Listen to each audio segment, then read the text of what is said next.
may available tayo ngayon na bahay, no? Dito siya. Dito to siya sa Tituan. Parang Tituan Tumaga. Borderline ng Tituan. Borderline ng Tituan at Tumaga. So malaki yung area, nasa 600 plus square meter yung loob pa lang ha dito.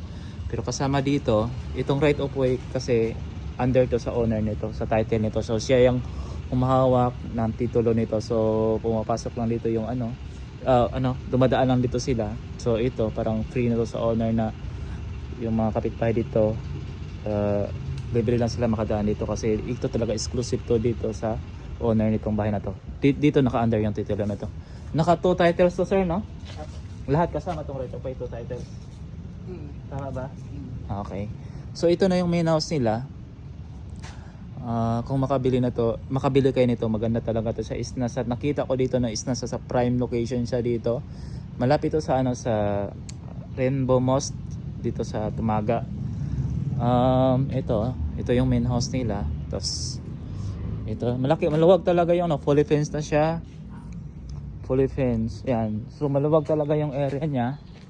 So ang kagandahan dito sa in-interview ko, sir, maano talaga dito yung water. Walang problema sa water system dito. Kahit El Nino daw, malakas pa rin yung tubig dito from Pasunangka, yung water district. So kahit wala ka ng deep well, okay lang. So yun ang kagandahan dito. So ito, nagpatayo sila ng duplex dito. Dito duplex house, dalawa yan.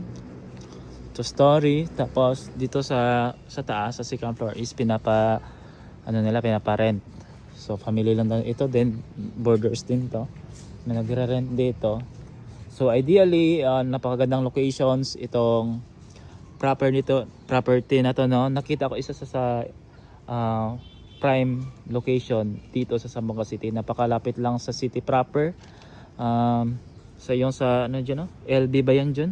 Sa Tumaga. Ayan. Malapit sa mga importanteng establishment like DPWH, malapit din to. Gasoline station.